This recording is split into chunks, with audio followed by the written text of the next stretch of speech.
There is a Latin phrase that goes memento mori, which means remember you will die. Death is the last thing that we talk about. Death is the least discussed topic in our discussions. We don't even speak about death, maybe with our closest friend whom we share everything with. We don't speak about death because we feel it's dark and morbid, and it is something that we avoid the most. But what if remembering death is not terrifying, but it's clarifying?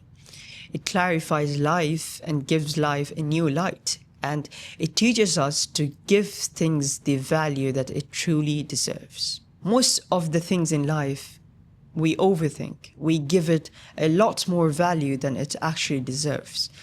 And that makes our life desperate and depressing. So the idea that I would like to discuss in this video is that what if our lives are being more unorganized and feeling more scattered and feeling clueless because we don't think about death as much as we should be thinking about. The ancient Stoics figured something out that we have forgotten. Marcus Aurelius was one of the most powerful men in Rome, and he did not avoid the thought of death. He practiced this every single morning.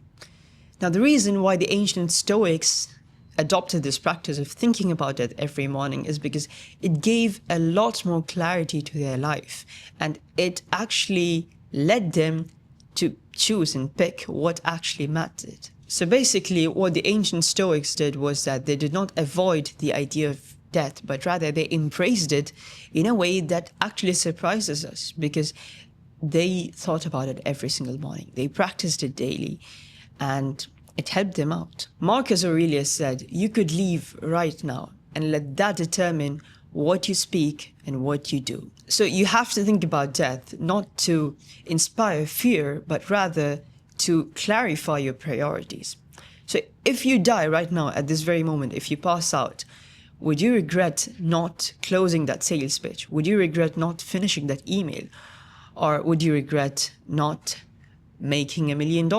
I bet that you would not regret not being able to become the most richest man on earth or the most famous man on earth. There's a famous quote that caught my attention. It is not that we have a short time to live, but that we waste a lot of it. Life is long enough if invested in good things. He is not saying that life is short and you have to fear that you're going to die. He is saying that life is long enough that you are wasting a lot of it.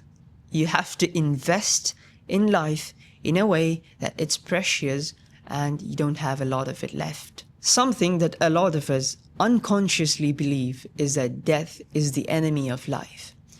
But perhaps that is not true.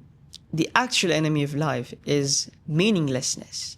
Living a meaningless life is actually the greatest enemy of your life. There is a psychological aspect in Sufism that is very interesting and that could change the way that you see death forever. In Sufism, death is not seen as an ending, but a return. According to Sufism, death is the return to your beloved, which is your Lord. And if you begin to see death in that perspective, it can tremendously change the way that you see death. But beyond religion, spirituality, and Sufism, death is actually a mirror that shows us what actually matters and what does not matter.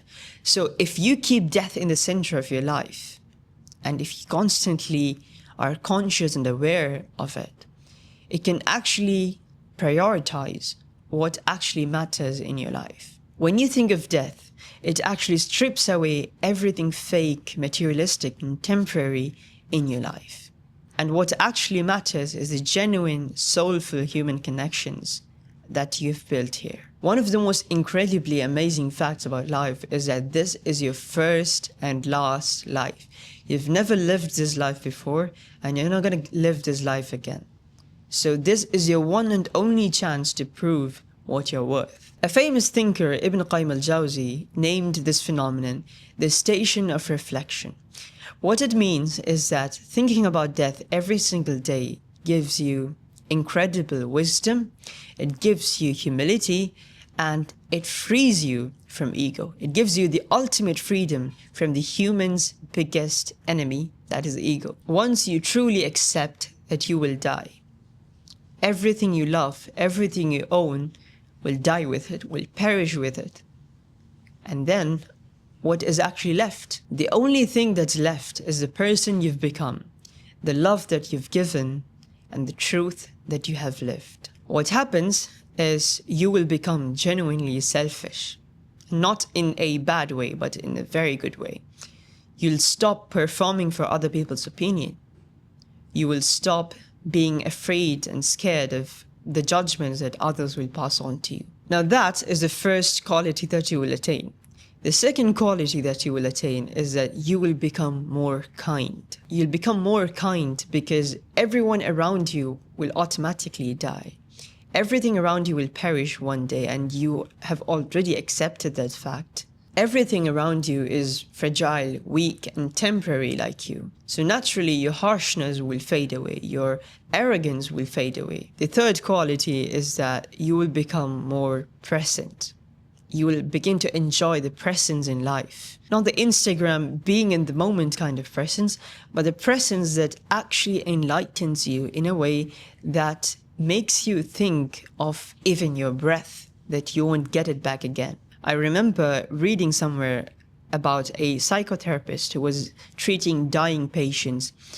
And he said that I tell my patients that you're going to die. Until then, you get to live. The fact of death should not paralyze you, but liberate you. So when you actually think of it, the Latin phrase memento mori will not depress you, but rather it will free you from the things, from pursuing the things that actually does not matter in your life.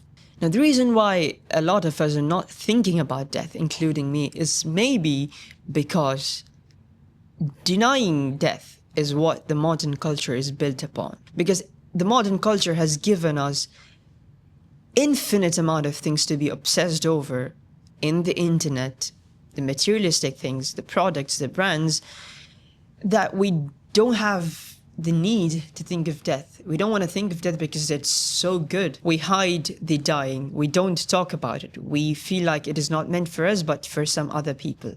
And we chase immortality through fame, money, and endless content available online. So memento mori is not morbid. It's not dark. It's not terrifying, but rather it's honest. You are going to die. Maybe after 60 years, maybe tomorrow, but eventually you're going to come across death. But if you're constantly aware of death and you're constantly remembering death, you would stop chasing fame and things that doesn't actually matter in life. You would speak differently, you would speak more politely, you would listen to the problems of people and try to find solutions for them, and you would also ask better questions. So we are mortal creatures, and that is not the end of the story, but the beginning of the story. Thank you.